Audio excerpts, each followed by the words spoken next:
Oi, galera, bom dia, boa tarde, boa noite. A minha introdução de sempre. Espero que vocês estejam bem aí, com segurança, com saúde, todo mundo, vocês e a família de vocês. Bom, eu tô aqui então para gravar a segunda parte do módulo 6 de História 2. Como eu falei para vocês na parte 1, o módulo ele é bastante extenso, ele fala tanto de administração colonial quanto de economia açucareira. Então, para não ficar um vídeo muito grande, que eu sei que vocês ficam de saco cheio, eu super entendo. Eu dividi em duas partes, tá? Então a parte 1, ela vai falar sobre administração colonial e a parte 2, ela vai falar sobre economia açucareira, tá? Hoje, na verdade, estou aqui agora, esse vídeo vai ser da parte 2. Ambos têm slides diferentes que vão ficar lá no portal disponíveis para vocês. Então, se preocupem em absorver o conhecimento aqui das coisas que eu estou falando, fazer a anotação da aula. Enfim, mas as coisas que estão no slide vão ficar lá disponíveis para vocês.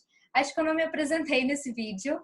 Para quem não me conhece, meu nome é Amanda Marinho, sou professora de História e de Life da Rede Força Máxima, dou aula nas unidades de São Gonçalo, meu amor, que minha turma militar fica lá, também em Laranjeiras e na Penha. Então, sejam muito bem-vindos a uma aula minha. Para quem me conhece aí, eu estou com saudade, meus alunos. Para quem não é meu aluno, fala comigo aí alguma hora, tá bom? Dá um oi na escola, quando a gente retornar, enfim. Fala que me viu lá no vídeo, tá bom? Bom, eu vou compartilhar então a minha tela com vocês pra gente começar nosso conteúdo de hoje. Então, mais uma vez aqui, é o módulo 6 de História 2, parte 2 também, tá bom? Então, História 2, parte 2, módulo 6, que é o módulo de Economia Açucareira. Vamos falar do segundo produto econômico que foi muito lucrativo. O primeiro foi para o Brasil, né? No Brasil colonial, ali no pré-colonial, na verdade. No Brasil colonial, a gente tem o açúcar como principal produto, tá? Temos também outras atividades além do açúcar, vocês vão ver no vídeo do módulo 7, mas a atividade principal, ela é o açúcar, a que dava mais dinheiro para Portugal, ok? Bom, por que açúcar? Por que plantar açúcar ou cana de açúcar no Brasil, né? A gente não planta lá o açúcar em grãozinho, é a cana. Mas por que plantar a cana de açúcar no Brasil? Por que que isso era importante? Ou, enfim, por quê? Bom, alguns motivos, tá? O açúcar era um produto muito caro no mercado europeu, era um produto de muita aceitação. Tem uma frase que eu inclusive botei aí para vocês no slide, que ela é mais ou menos assim, que acontece uma revolução quando um operário toma a primeira xícara de chá adoçado. Claro que isso aí é um exagero, né? Não tem revolução nenhuma. Mas é só para exemplificar. Olha só, se o açúcar era um produto super caro, né, no mercado europeu, um operário, um proletário, ele vai ser uma pessoa rica? Não, né? Vai ser uma pessoa pobre. Então, a primeira vez que um operário, essa pessoa pobre, ela tem condição, ela tem o privilégio, né? Naquele momento era um privilégio de tomar uma xícara de chá adoçado, é como se fosse uma coisa incrível, fantástica. E o Brasil foi muito importante para a popularização desse produto no mercado europeu. Vamos lembrar da lei da oferta e procura. Quanto mais eu tenho de um produto, mais esse produto vai ficar barato no mercado. E quanto menos eu tenho de um produto, mais caro esse produto vai ficar, né? No mercado, na venda. Vamos pensar, por exemplo, no álcool em gel, que é o contexto que a gente está vivendo aqui de pandemia. Quanto custava o álcool em gel antes da pandemia e quanto custa agora? E por que isso? Porque agora a galera está comprando muito mais álcool, né? Então a procura está sendo maior, consequentemente o preço do produto vai ser muito maior, tá? No caso aqui do açúcar no mercado europeu, como estava tendo muito açúcar, estava tendo muita oferta de açúcar no mercado europeu, em grande parte, né, em maior parte, por causa do nosso açúcar brasileiro, o preço do açúcar vai cair, vai ficar mais barato. Então vai possibilitar que pessoas mais pobres possam ter acesso a esse produto, possam consumir esse produto, beleza? Primeiro motivo, então. Segundo motivo, solo e clima favoráveis. Olha, tanto o solo brasileiro quanto o clima brasileiro, eles eram favoráveis para o plantio da cana-de-açúcar. A gente fala que o solo, né, o solo lá do Nordeste, que foi o local assim de plantação e do açúcar dar super certo, era um solo de massapê, que é esse solo propício para a cana-de-açúcar, tá bom? Lembra que a gente falou na primeira parte dessa aula sobre a administração colonial, que tinha o sistema lá de capitanias e que somente 2 capitanias prosperaram, São Vicente e Pernambuco. E Pernambuco prosperou por causa da cana-de-açúcar. Foi um produto que deu mega certo, tá? Então, a cana-de-açúcar em Pernambuco fez com que esse produto ele se desenvolvesse, ou melhor, fez com que Pernambuco se desenvolvesse, lucrasse, crescesse, desse certo, ok? Depois, outra característica, né, outro fator para o desenvolvimento da cana-de-açúcar no Brasil, a experiência anterior portuguesa nas ilhas do Atlântico.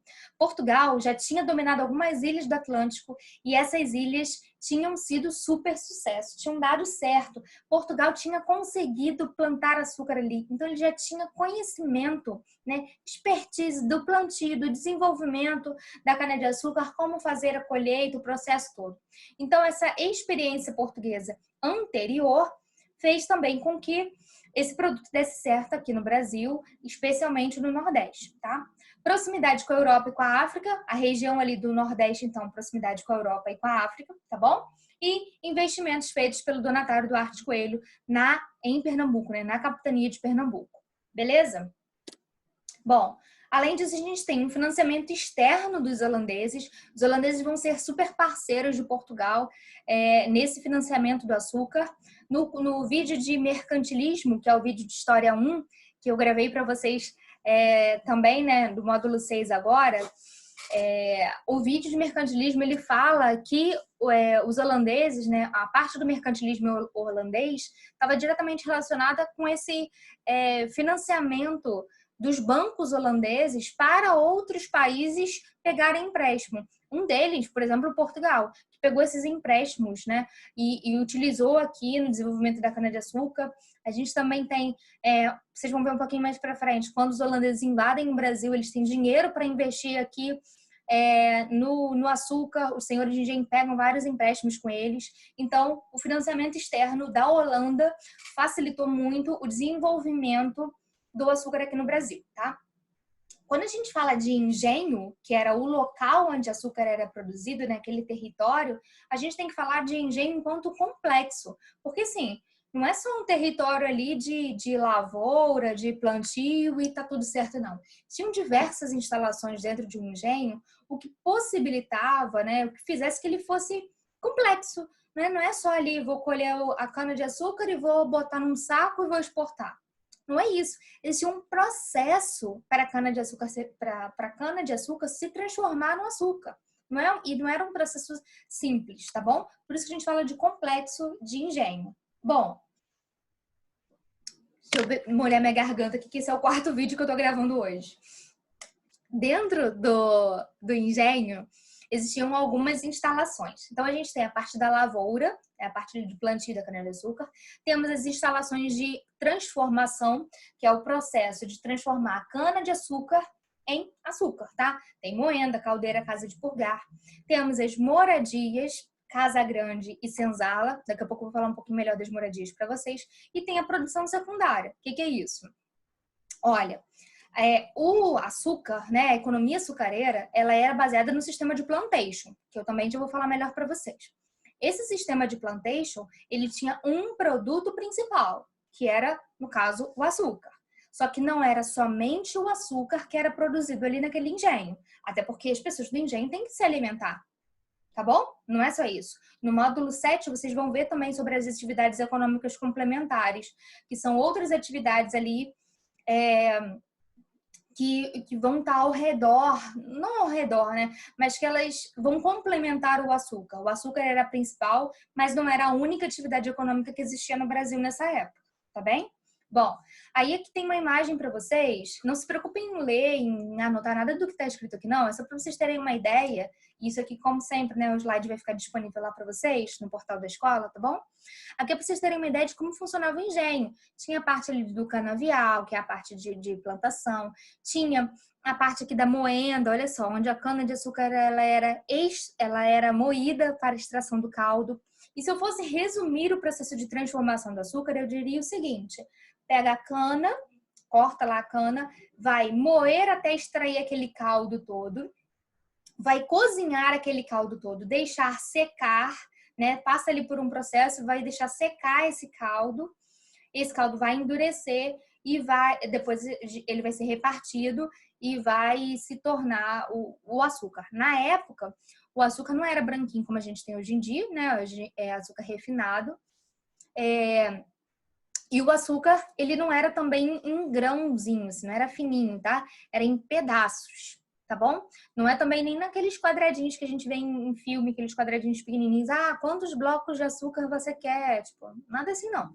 Era uma coisa mais bruta. A gente tá falando aqui do século XVI, tá bom? Mas assim, eu tô simplificando muito. Se vocês pararem para ler cada um desses quadradinhos aqui, mostrando as etapas, é um processo bem mais complexo. Olha aqui embaixo, ó. Tá aqui mostrando a moenda. E aí, ó, tá aqui no cantinho, ó. Cana-de-açúcar era cortada e transportada até a moenda. O caldo da cana era extraído das moendas. O caldo era cozido em grandes tachos de cobre até se tornar um melaço. O melaço era coado e despejado em formas de barro. Estão vendo?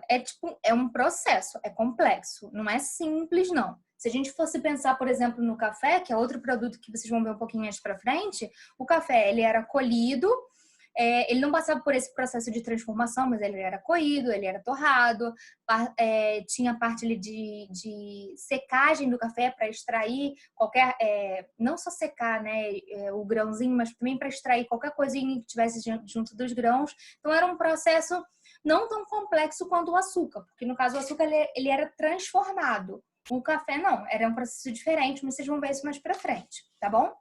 E aí eu quero destacar aqui, olha, a Casa Grande, que era a moradia de quem? Do senhor de engenho, e aqui a senzala. Vamos parar para pensar rapidinho aqui. Quem era a mão de obra do açúcar? Era escravo, tá? Existia mão de obra indígena, mas assim, o grosso da mão de obra, a maior parte, era mão de obra escrava de africanos vindos para cá. E aí, olha só, a gente tem aqui um lugar, olha a diferença de tamanho daqui, da senzala, para a Casa Grande. Olha a diferença, galera, estão vendo? E aqui na Casa Grande vivia o senhor de engenho e sua família.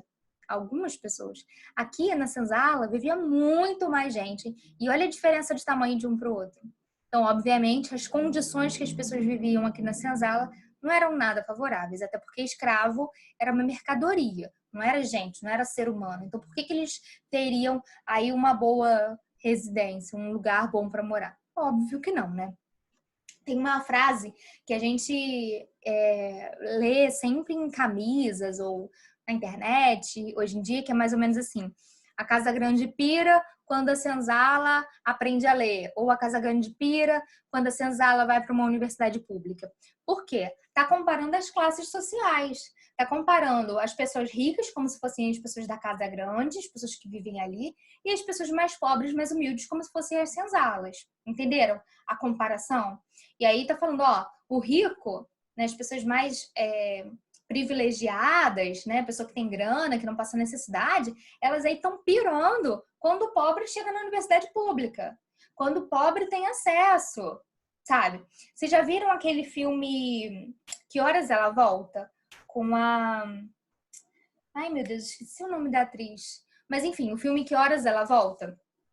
Nesse filme Que Horas Ela Volta, mostra exatamente essa relação que eu tô falando aqui. Tem uma família muito rica, e aí já vou dar aqui um leve spoiler do filme, né? Tem uma família muito rica e que tem uma funcionária trabalhando ali para aquela família, uma empregada doméstica, que eu tô até agora tentando lembrar o nome dela, não me lembro o nome da atriz, que é super famosa. Bom, aí tem essa empregada doméstica e tem que trabalha nessa casa de família muito rica. E essa família rica tem um filho que tem a idade próxima à filha da empregada doméstica. E esse filho rico, que tem todos os privilégios dele, que tem toda a formação dele, ele não consegue entrar numa universidade. E o que acontece com a filha da empregada? A filha da empregada consegue entrar numa universidade. Então, e a família rica, ela fica tipo assim, parabéns pra ela, né? Uhum. Ela merece mesmo. Sabe? Tipo, desdenhando. Então, é exatamente o que essa frase está falando, da relação da casa grande com a senzala, das pessoas mais ricas com as pessoas mais pobres.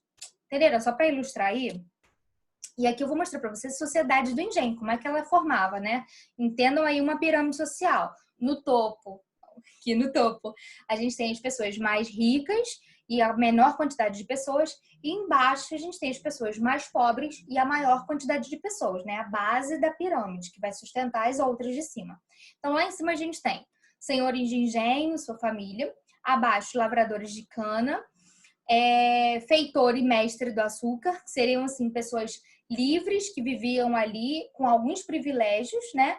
E embaixo a gente tem escravos, que eram índios e africanos. Lembra, existe mão de obra indígena, mas é muito pouca. O grosso, o forte dessa mão de obra é a mão de obra escrava, tá bom? Bom, e aí eu quero mostrar aqui para vocês duas frases que eu trouxe, que são frases desse período sobre escravidão. É um tema muito caro para mim, é um tema muito valioso, e eu acho que é um tema que a gente deve falar mais sempre para lembrar, porque isso é parte da história do Brasil, é parte de quem nós somos, e a gente tem uma dívida muito pesada e uma dívida muito forte com as pessoas que sofreram a escravidão e os descendentes delas, né? Bom, primeira frase é: os escravos são as mãos e os pés dos senhores de engenho. O que isso quer dizer, professora? Quer dizer que o escravo, ele fazia absolutamente tudo. Então, se eu pensar o seguinte, se vocês pensarem assim, tá bom, o filho lá do senhor de engenho, o filho da esposa do senhor de engenho, quem é que amamentava aquela criança? Ué, o escravo, uma escrava, uma ama de leite que vai amamentar aquela criança. Quem é que dava banho na criança? Quem é que dava banho no senhor de engenho na família dele? Quem é que fazia comida? Quem é que limpava a casa?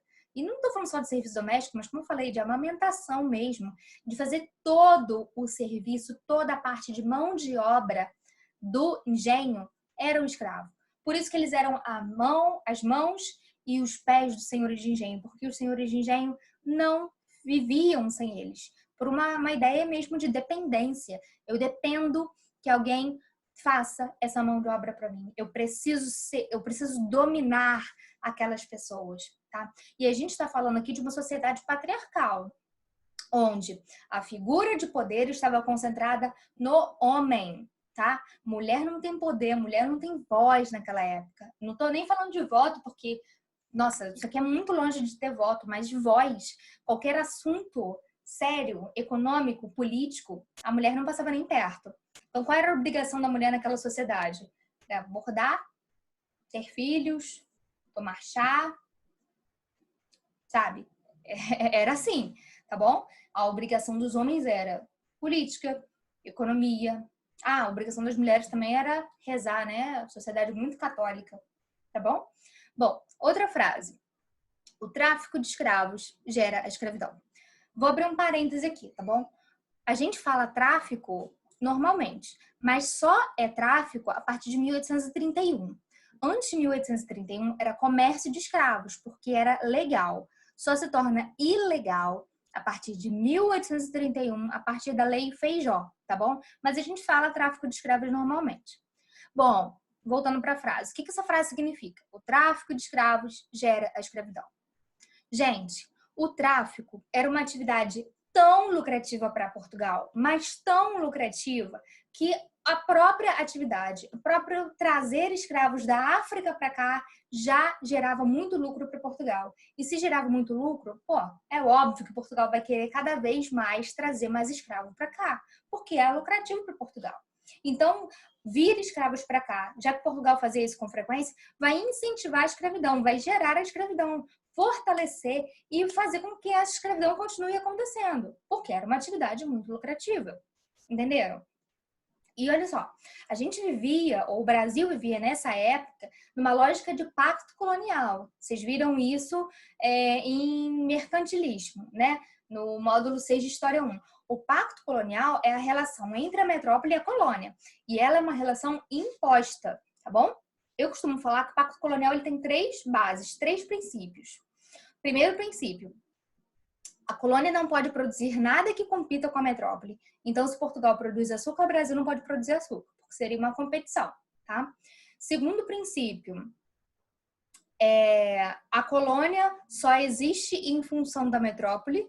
Então, o Brasil, né, enquanto colônia, ele só vai existir para atender a metrópole comercialmente, economicamente, enfim, vai existir para atender. E terceiro princípio, a colônia só pode fazer comércio com a metrópole.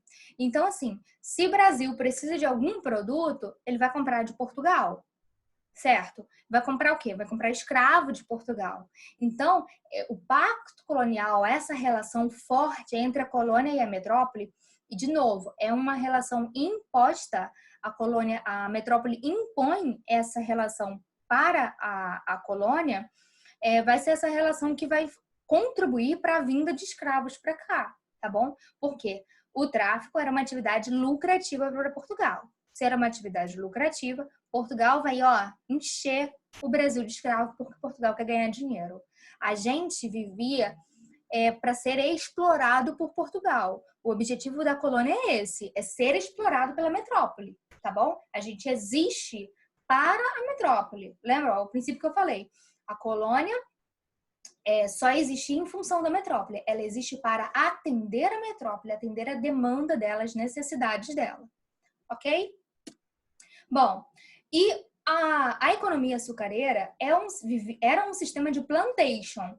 Gente, isso aqui vocês precisam saber porque é muito importante, muito importante. Preste atenção na titia aqui. Vocês têm que decorar isso daqui. E eu botei uma dica aqui para vocês gravarem. Tem que saber o que é uma plantation. Isso cai muito nas provas de vocês, tá bom? Bom, o açúcar, então, era um sistema de plantation, uma economia de plantation. O que isso significa? Significa que tem 4 características básicas. São essas que estão aí no slide para vocês. Se não tiver uma dessas características, não é uma plantation. Tem que prestar atenção, tá bom? Bom, então a plantation ela é, primeiro, um latifúndio. O que é isso? Uma grande extensão de terra, uma grande propriedade de terra. O contrário seria minifúndio, né? Latifúndio, então, grande, e minifúndio, pequeno. Então, o sistema de plantation é um latifúndio. Segundo, mão de obra escrava. Não é mão de obra livre, não é mão de obra assalariada. A mão de obra ela é escrava. Terceiro, monocultura. Mono, esse prefixo significa um. É igual, tipo, monopólio, monossílaba, tá bom? Monocultura significa, então, que a gente tem um produto principal sendo produzido nesse latifúndio. Qual é esse produto? Açúcar. Vocês vão ver no módulo 7 que existem outros produtos sendo produzidos lá, como eu falei no comecinho do vídeo, porque as pessoas precisavam se alimentar.